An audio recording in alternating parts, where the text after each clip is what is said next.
بسم اللہ الرحمن الرحیم۔ السلام علیکم ورحمۃ اللہ وبرکاتہ۔ طلحہ بن عبید اللہ رضی اللہ تعالیٰ عنہ کہتے ہیں، نجد والوں میں سے ایک شخص حضور صلی اللہ علیہ وآلہ وسلم کے پاس آیا۔ سر پریشان یعنی بال بکھرے ہوئے تھے۔ ہم اس کی آواز کی بنبناہٹ سنتے تھے اور ہم سمجھ نہیں پا رہے تھے کہ وہ کیا کہہ رہا ہے، یہاں تک کہ وہ نزدیک آن پہنچا۔ جب معلوم ہوا کہ وہ اسلام کے بارے میں پوچھ رہا ہے، حضور صلی اللہ علیہ وآلہ وسلم نے فرمایا کہ اسلام میں دن رات میں 5 نمازیں فرض ہیں۔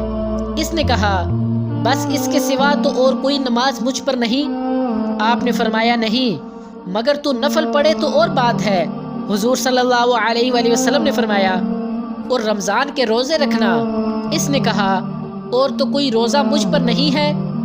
آپ صلی اللہ علیہ وآلہ وسلم نے فرمایا، نہیں، مگر تو نفل روزے رکھے تو اور بات ہے۔ طلحہ نے کہا، اور حضور صلی اللہ علیہ وآلہ وسلم نے اس سے زکوٰۃ کا بیان کیا۔ وہ کہنے لگا، بس اور کوئی صدقہ مجھ پر نہیں ہے۔ آپ نے فرمایا، مگر یہ نفل صدقہ دے تو اور بات ہے۔ راوی نے کہا، پھر وہ شخص پیٹھ موڑ کر چلا، یوں کہتا جاتا تھا، قسم خدا کی میں نہ اس سے بڑھاؤں گا نہ گھٹاؤں گا۔ حضور صلی اللہ علیہ وآلہ وسلم نے فرمایا، اگر یہ سچا ہے تو اپنی مراد کو پہنچ گیا۔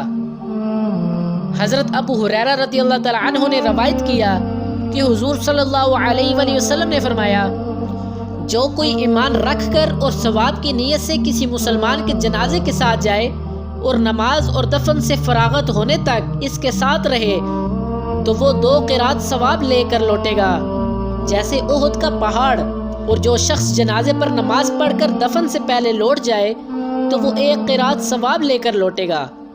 عبداللہ بن مسعود رضی اللہ تعالیٰ عنہ نے بیان کیا کہ حضور صلی اللہ علیہ وآلہ وسلم نے فرمایا، مسلمان کو گالی دینے سے آدمی فاسق ہو جاتا ہے اور مسلمان سے لڑنا کفر ہے۔ عبادہ بن صامت رضی اللہ تعالیٰ عنہ نے خبر دی کہ حضور صلی اللہ علیہ وآلہ وسلم اپنے حجرے سے نکلے، لوگوں کو شب قدر بتانا چاہتے تھے، وہ کون سی رات ہے۔ اتنے میں 2 مسلمان آپس میں لڑ پڑے۔ آپ صلی اللہ علیہ وآلہ وسلم نے فرمایا، میں تو اس لیے باہر نکلا تھا کہ تم کو شب قدر بتلاؤں، اور فلاں فلاں آدمی لڑ پڑے، وہ میرے دل سے اٹھا لی گئی، اور شاید اسی میں کچھ تمہاری بہتری ہو۔ تو اب ایسا کرو کہ شب قدر کو رمضان کی 27ویں، 29ویں اور 25ویں رات میں ڈھونڈا کرو۔ پیارے دوستوں، اگر آپ مزید احادیث شریف سننا چاہتے ہیں تو میرے چینل کو ضرور سبسکرائب کریں۔ اللہ تعالیٰ آپ کو اپنے حفظ و امان میں رکھے۔ ملتے ہیں نیکسٹ ویڈیو میں، تب تک کے لیے اللہ حافظ۔